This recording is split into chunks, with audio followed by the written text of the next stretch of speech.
All right, new polls just out for Governor Mitt Romney showing his popularity taking a serious hit. But the polls were taken before he announced his new running mate.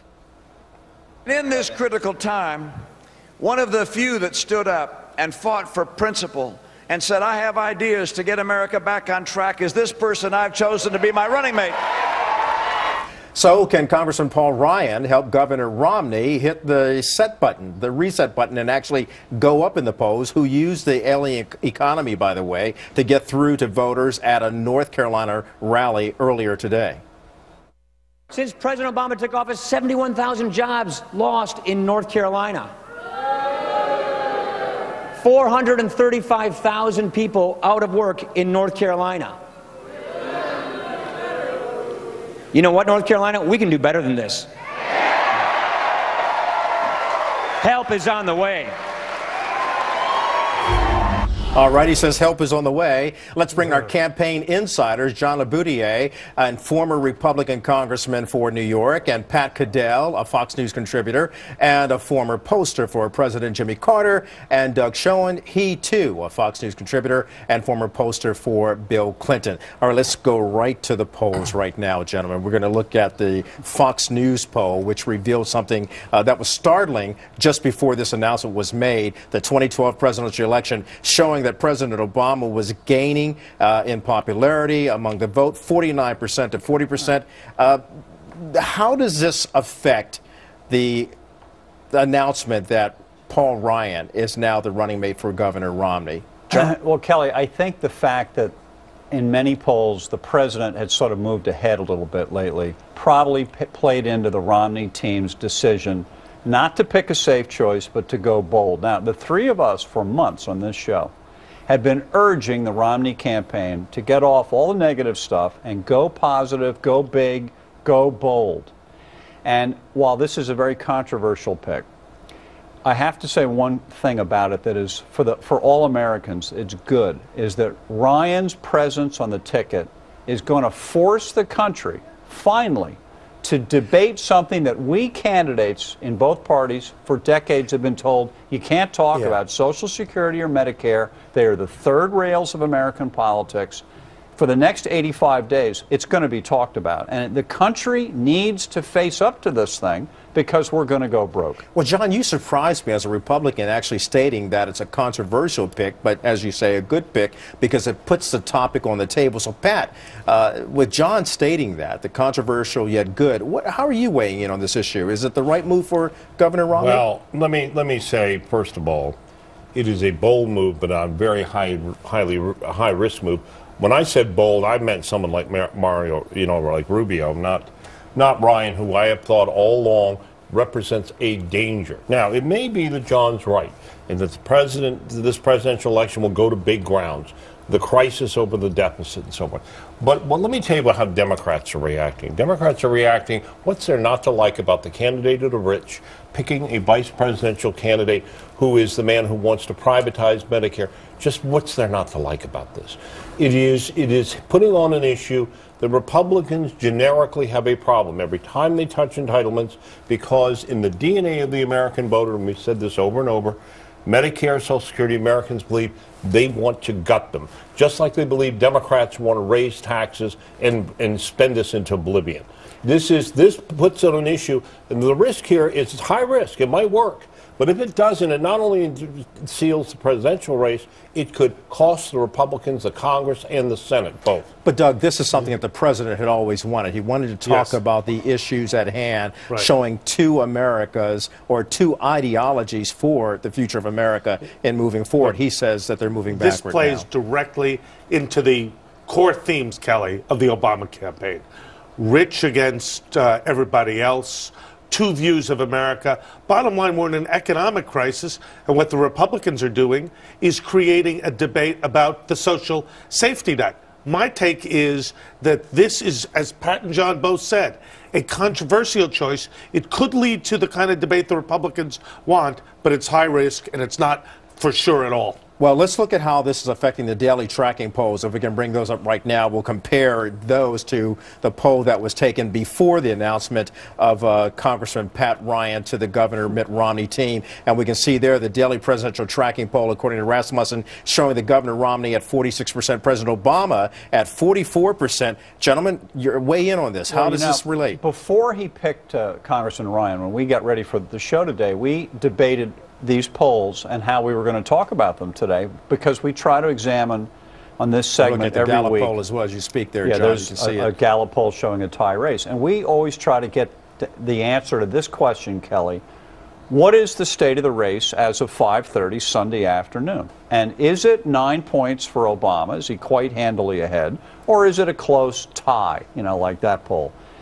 The Romney campaign yesterday, after they picked Congressman Ryan, admitted to the media that their own polls showed the gap growing for Obama and that they needed to do something to change the race. And but is this the right thing to do?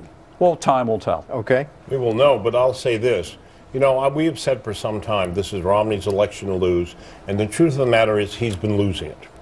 For the last several months, in the time that we've said that he should have made and articulated a vision for the country and the economy, defined himself, helped himself. He has let the Obama campaign take the initiative and define him. Now, those polls showing 9 points and so forth let me just be clear, those are polls with exaggerated samples of Democrats far beyond 2008. We've had an epidemic of them, and they are affecting the race because they're affecting momentum. But there is no question, particularly with independents, that Obama has been gaining ground and Romney losing. Doug, real quick, I got about 30 seconds left. Kelly, what we're seeing here is, and this is something Pat has said, the 2010 election was about Obamacare. Right. Voters want it repealed. Now the Republicans are putting Medicare, Medicaid, Social Security at risk. It's a big risk. I think Obama is ahead. He's probably not ahead by 9, but bottom line, the governor's trying to shake up the race. All right. During the break, we were having a nice conversation about this pick of Congressman Paul Ryan, and how does it appeal to Governor Mitt Romney's base? John? Well, no doubt this thing re-excites a base that already was excited to defeat President Obama. The real question, Kelly, that we have to look at in the next couple weeks is, does this get the Republicans, voters who weren't already going to vote for the Republican ticket? And that is the fundamental question, gentlemen. And there's another question. Will this excite a Democratic base that's been dispirited? I think it could, because this gives some meat to the argument that the president has been making, that key social programs are in play and that taxes for the rich are going to go down. If I were a dissenting voice for the Republicans, if I were saying this, and I'm not saying as a Democrat, but Republicans have a death wish sometimes. And it seems to me that death wish is around wanting to go after things that terrify voters into being frightened of them. Medicare, I think Paul Ryan's handling of that was disastrous in 2010. We saw it in the 23rd District in New York, where, a coffee cup named Republican should have won. The Democrats feel energized, as Doug said. I don't know why this appeals to independents unless it gets up to big stakes. And if Romney does that, then it could be fun. John, there's been no talk about jobs. It is amazing, really, that the message from the Republicans, which should be, I'm Mitt Romney, problem-solving, job-creating guy. I'm independently rich, so I don't have to go into government to make money. I'm going to go to Washington to clean up the sewer that is Washington, D.C. We hear none of this from this guy. But, John, we heard Paul Ryan talking about that today over there in North Carolina, in High Point, where he did say that in terms of looking for jobs, this is the man who can do it, Governor Mitt Romney. But, I mean, you're a Republican. You're concerned about this ticket now? Well, I'm going to watch it. I'm going to say something, that in the big picture for the future of our country, I still am happy to have a discussion about entitlements. Because Obama has, hold on, Pat, Obama has punted. He was given a plan, Simpson Bowles, to get this thing under control. He created the thing. But Simpson Bowles, and he blew Ryan it off. voted against it too, John. I know, but at least the country is finally going to learn, I think, how broke all this stuff is, and that something's got to be done to fix it. Well, I want to get to another poll recruiter, but as long as you're bringing up Simpson Bowles, it should be noted that Erskine Bowles wrote a column today, an op-ed piece, and he had criticisms for both the president as well as Governor Romney, but he also had praise for both of them about certain aspects of the plan that he would adopt. So even in that regard, there's still a lot of there's a lot of well, but wouldn't you rather have a reflections out campaign? there The about reason this with whole the ticket? campaign is better than this. It is at least somewhat, hopefully, better than the campaign we've seen with the sewer with no bottom, where we had the president last his campaign lying about their involvement or association with a PAC accusing Romney of homicide of a woman. Right. And on the same side, you know, and Harry Reid out there saying, I know on the Senate floor that Mitt Romney paid no taxes. And on the Romney side, running nothing but negative. So maybe there'll be something different. As bad as the Obama ads may be and unfactual, they've been working. They've been driving the Romney negative up. Obama's going up. And why should they change strategies? Because it's working. Well, that's because the Romney campaign, as we have said on this show, and I have said for months, failed to do what they need to do in May, June, and July. Before we get out of here, let's change topics. And first, let me correct something I said, that Erskine Bowles' column that was on August 9th. But I want to go into Nevada. Let's look at one of the battleground states here, and we're going to look at the polls for Nevada and how the president and Governor Romney are shaping up. We see that President Obama is at 50% there and Governor Romney at 45%. Tell me what you will, but Harry Reid has fired a salvo across the bow about Governor Romney's taxes, and he made an accusation that Governor Romney did not. Harry Reid won a campaign in 2010, vicious negative campaign against Sharon Angle. He believes that there are no limits.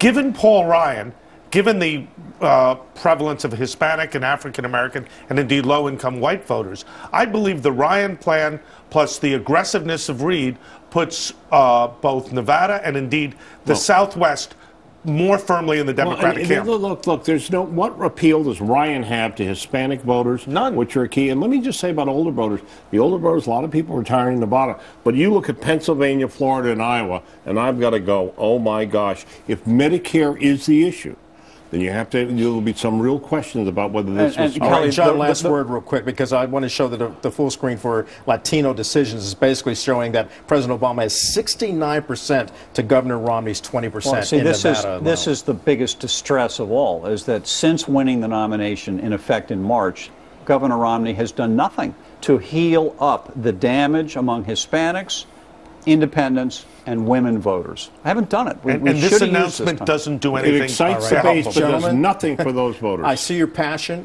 This has been a great discussion. We could go on for a long time, but we thank everyone. You can get more from the campaign insiders every Monday at 10:30 a.m. Eastern at live.foxnews.com. And they will be back here next Sunday as well. And you can also follow them on Twitter at Fox News Insiders. So make sure you join them for that as well. Well, a new